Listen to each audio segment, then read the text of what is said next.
Un mois après l'agression du rabbin d'Orléans, frappé et insulté en pleine rue, le procès du suspect, un mineur de 16 ans, s'est ouvert hier à huis clos. Un homme jugé pour violence volontaire commise en raison de l'appartenance de la victime à une religion notamment. 16 mois de prison ferme pour lui. On en parle ce matin avec Grégory Bensadoun, avocat au sein de l'OJIE. Bonjour.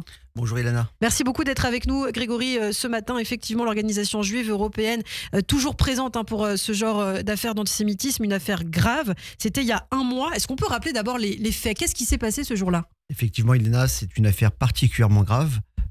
Vous avez le rabbin de la communauté d'Orléans qui rentre de la synagogue après l'office un samedi matin avec son fils. Alors qu'il est sur le chemin pour rentrer chez lui, il se fait alpaguer par un jeune qui sort son téléphone, qui commence à le filmer. On présume d'ailleurs qu'il est en train de faire un live, qui lui demande s'il est d'origine juive, ce qui est a priori évident au regard de la tenue vestimentaire en tant que rabbin. À ce moment-là, le rabbin lui répond qu'effectivement il est juif. Et à partir de là, il lui demande de ne pas le filmer, ce à quoi il lui répond des insultes antisémites en lui disant que tous les juifs sont des fils de chiens et que c'est tous des chiens. Et il porte 2 coups de poing au visage du rabbin, qui se laissera pas faire, qui va d'ailleurs se défendre. Qui est avec son fils d'ailleurs à ce moment-là. Qui est avec son fils, qui est présent. Son fils de 9 ans. Son fils de 9 ans. Qui est, on va en reparler, mais son fils est à ce moment-là tétanisé, dans une espèce d'état de sidération. Il voit son père se prendre 2 coups de poing au visage, il comprend pas, il est dans une peur extrême, ce que diront d'ailleurs les expertises médico-psychologiques, avec un fort retentissement psychologique de cet enfant. Toujours est-il qu'à ce moment-là, il reporte un 2e coup de poing au rabbin, il le ceinture, il va le mordre, puis lui cracher à la fois au visage et mettre un coup de pied sur le chapeau du rabbin, qui est d'ailleurs au moment lorsque le rabbin va prendre un coup de poing, son chapeau va tomber au sol, comme un ultime acte de réprobation antisémite. C'est un coup de pied dans le chapeau du rabbin.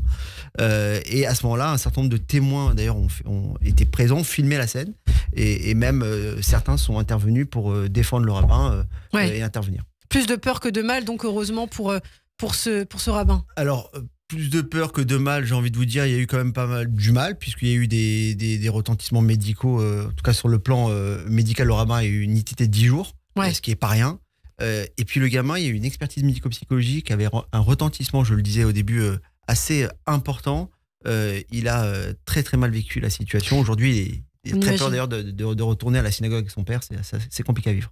Alors, l'audience a eu lieu hier. Est-ce qu'on peut peut-être revenir sur le profil de l'agresseur? Parce que quand il a été arrêté, il a dit « Je suis de nationalité palestinienne ». Effectivement, lorsqu'il est placé en garde à vue, puisqu'il va être interpellé assez rapidement par la police judiciaire, il va expliquer qu'il est de nationalité palestinienne. Alors, il va le dire parce que on va lui faire croire qu'en disant ça, il ne sera pas expulsable. Et finalement, lors de l'audience correctionnelle d'hier, il va se raviser pour dire que finalement, il était de nationalité en réalité marocaine. Et quand d'ailleurs un des avocats de la défense lui posera la question de savoir où se trouve la capitale du Maroc, enfin comment s'appelle la capitale du Maroc, il sera incapable de la situer. C'est fou. C'est assez fou. Et alors comment il s'est défendu à l'audience, lui? Il a nié les faits D'abord, il avait déjà nié les faits dans le temps de la garde à vue. Il avait expliqué que d'ailleurs sur la vidéo, parce qu'on a une vidéo, on a la vidéo de la police municipale, on a la vidéo d'un témoin, enfin c'est assez clair. Il a été identifié et reconnu par tous les témoins et par évidemment le rabbin, victime, y compris son fils. Et il se trouve qu'il va contester les faits. À l'audience, on attendait qu'il fasse, j'ai envie de vous dire presque... amende honorable. Pas amende honorable, mais qu'au moins qu'il prenne ses responsabilités. C'était le minimum qu'on attendait. Il va avoir une attitude totalement désinvolte. Pire, il va se victimiser, il va renverser la responsabilité sur le rabbin en disant que c'est lui qui l'a frappé, que lui n'a fait que se défendre. Voilà, un sentiment d'une personne qui n'a pas du tout pris la mesure de la gravité des faits, et surtout, aucun regret, aucune excuse, rien. 16 mois de prison ferme, ça vous paraît être une peine à la mesure de ce qu'il a fait? Alors ça me paraît être une peine qui m'apparaît totalement justifiée. C'est un message fort, c'est un message de fermeté, faut le dire.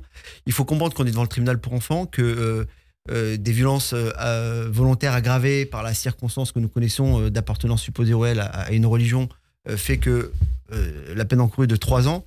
Et puisqu'on est devant un tribunal pour enfants, il y a aussi des circonstances de minorité qui s'appliquent. Et du coup, quand vous regardez la réalité de la peine à laquelle il a été condamné, c'est 16 mois ferme avec un mandat de dépôt à la barre. sachant qu'il venait de faire déjà un mois de détention provisoire.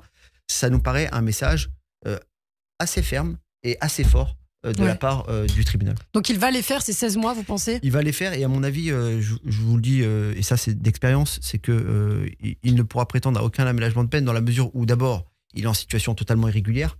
La préfecture du Loiret avait été avisée de cette situation en vue d'une expulsion. Alors il est difficilement expulsable puisqu'on ne connaît pas véritablement son nationalité. Hein. Mais pour autant... Et il est visé par d'autres chefs d'accusation, je crois. Alors il a été condamné pour d'autres faits, trafic de stupéfiants, vol à la tire, également des violences volontaires sur personnes dépositaires de l'autorité publique. Et donc j'ai envie de vous dire, il a été condamné pour l'ensemble de son œuvre en fait. Eh bien merci beaucoup, merci Grégory Bensadoun d'avoir été avec nous. Un point donc sur cette affaire, ce rabbin d'Orléans. On espère évidemment un prompt rétablissement au rabbin et à son fils de 9 ans. On leur souhaite le meilleur. Merci beaucoup Grégory, et je vous dis à très bientôt.